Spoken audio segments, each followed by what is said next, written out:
속회는 감리교회가 남긴 중요한 유산 중의 하나입니다. 웨슬리 목사님께서 감리교회 운동을 시작할 때 감리교인들의 영성에 가장 필요한 것으로서 속회제도를 고안을 하였습니다.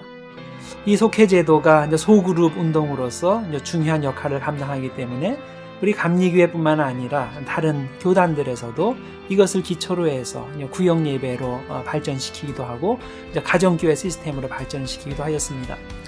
이번에 저희 교회에서 새로운 형태로 속회 교제를 만들기로 하였습니다. 그래서 이번에 산상순을 기초로 해서 우리 속회 교재들을 만들고 또 이렇게 영상 보조 자료들을 만들게 됩니다.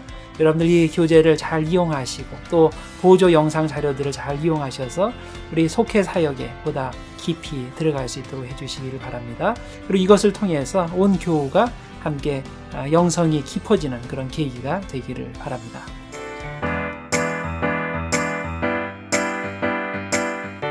요즘은 많은 사람들이 과정보다 결과를 중요하게 여깁니다.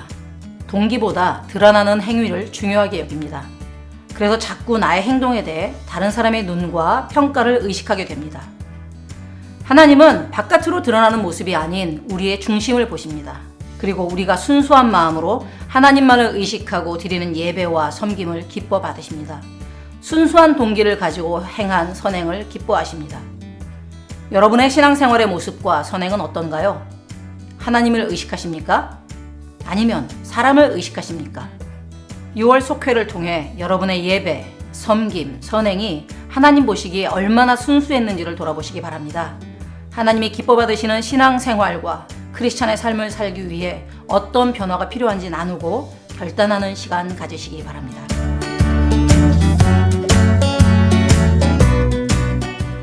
여러분은 건강한 것이 좋습니까? 아름다운 것이 좋습니까?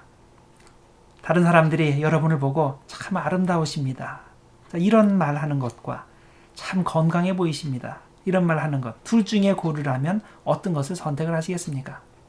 많은 사람들이 예상외로 건강한 것보다는 아름다운 것을 선택을 합니다. 특히 그 외면적인 아름다움을 선택을 하죠. 그럼 하나님께서는 우리에게 무엇을 더 원하실까요? 외면적인 아름다움을 더 원하실까요? 아니면 내면적인 건강함을 더 원하실까요? 오늘 본문에서 주님은 우리가 행하는 모든 일에 있어서 내면의 건강함 혹은 내면의 아름다움, 즉 동기의 순수성이 있어야 한다고 가르치십니다. 우리가 아무리 외형적으로 아름답고 완벽하더라도 우리의 마음이 하나님을 향하지 않고 사람들을 바라보면 순수한 동기가 아니라 이기적인 욕심에 따라 행동한다면 하나님은 그것을 악하게 보신다는 겁니다.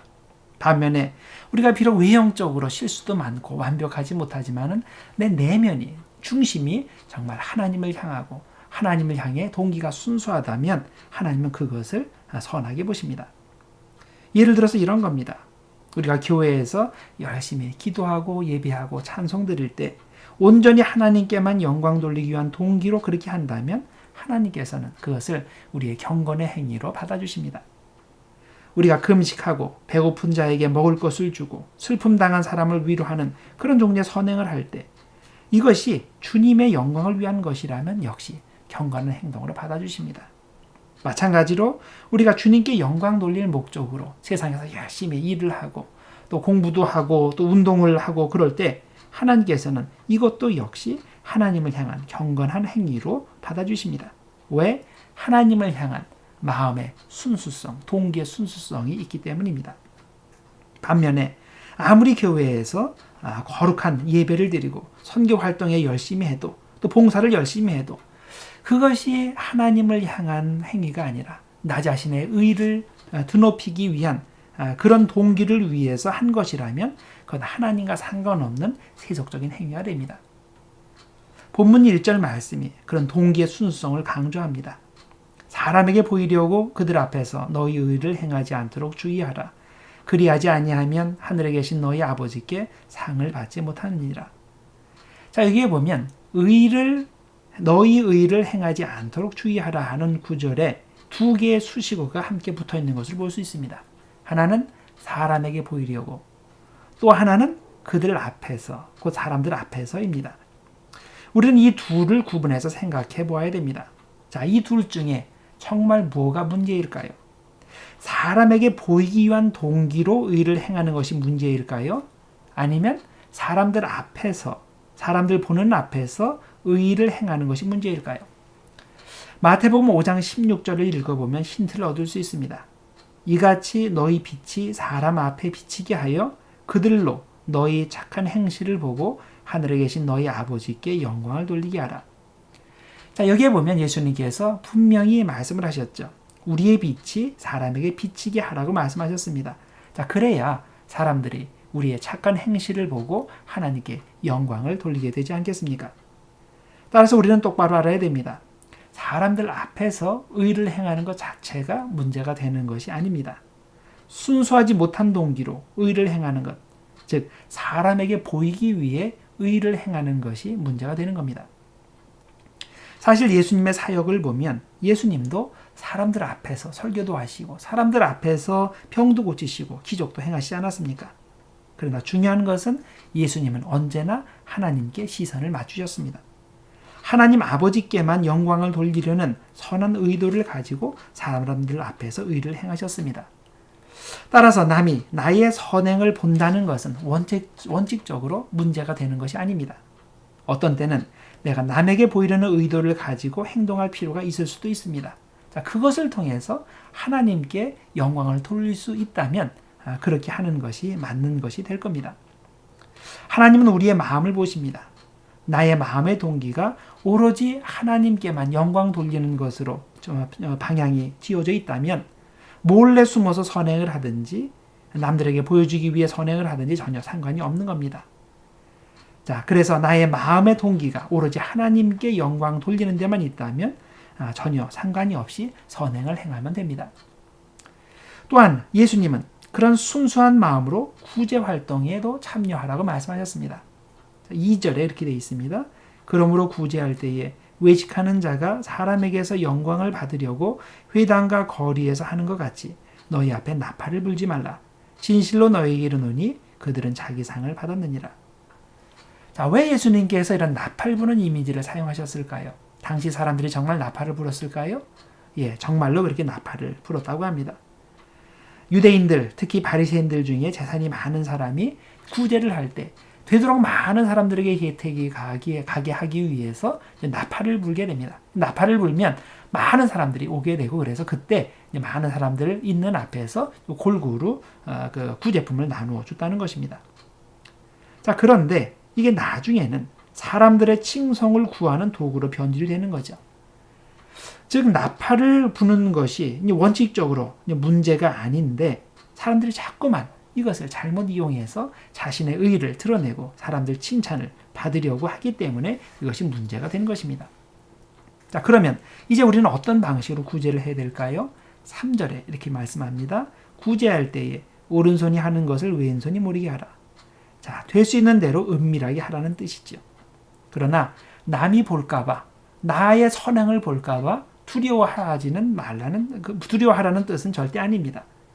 우리는 남이 보나 안 보나 기회를 놓치지 말고 선을 행할 기회가 있을 때 선을 행해야 됩니다. 내가 선행을 하는 것을 나타냄으로써 그들이 자극을 받아 그들도 선을 더 많이 행하게 된다면 오른손이 하는 것을 왼손이 알게 할 필요가 있을 겁니다. 이것이 바로 우리의 빛을 사람 앞에 비추어 사람들이 우리의 착한 행실을 보고 하나님께 영광을 돌리게 하라는 말씀의 의미입니다. 그러나 만일 그렇게 빛이 드러날 때 하나님께서 영광을 받으시지 않거나 아니면 다른 사람들에게 전혀 유익이 되지 않는다면 당연히 남이 모르게 오른손 하는 것을 왼손이 모르게 선행을 베푸는 그런 방법을 선택해야 할 것입니다. 또한 예수님은 마찬가지 방식으로 경건의 행위에 대해서도 가르쳐 주셨습니다. 자신의 의의를 드러내기 위해서 즉 남들에게 보이기 위해서 경건 행위를 하지 말고 오직 순수한 마음으로 하나님만 바라보고 경건 행위를 하라고 가르쳤습니다. 그래서 5절에 기도에 대한 내용이 나오는 거죠. 기도할 때 외식하는 사람들 같이 하지 말라는 말씀이 나옵니다. 자, 외식하는 자의 특징이 뭡니까? 남들 보라고 기도하는 거죠. 하나님을 향해 기도하는 것이 아니라 다른 사람들을 보라고 기도합니다. 그래서 그렇게 길게 기도하고 잘 기도하면 마치 나 내면은 아닌데 그 외면을 보고서 사람들을 착각하게 만드는 거죠. 야, 저 사람 정말 하나님을 향해서 큰 사람이다. 하나님을 향해 순수한 사람이다. 착각하게 만드는 겁니다. 자, 그렇게 하지 말라는 거죠. 형식은 하나님을 위한 건데 내면은 아닌 겁니다. 자, 지금까지 선행과 구제와 경건 행위에 대한 예수님의 가르침을 살펴보았습니다. 자, 중요한 것은 단 한 가지입니다. 하나님을 향한 의도의 순수성입니다. 과연 나는 하나님을 향하여 의도의 순수성을 가지고 있습니까? 우리는 하나님을 위해 창조된 사람들입니다. 인생의 주인공은 내가 아니라 하나님입니다. 내가 경건 행위를 할 때 하나님이 주인공입니다. 내가 선행을 할 때 하나님이 주인공입니다.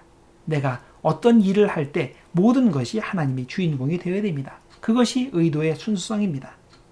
그래서 내가 모든 일을 할 때 하나님을 주인공으로 삼고 그분께 집중하며 그분께 영광 돌리기 위해서 하게 된다면 하나님께서는 나의 의도의 순수성을 보시고 나를 기뻐하실 겁니다. 그리고 천국의 기쁨으로 인도하실 겁니다. 이제 사람에게 보여주는 삶이 아니라 하나님께 집중할 줄 아는 그런 의도의 순수성 있는 참된 신자들 모두 되시기를 바랍니다.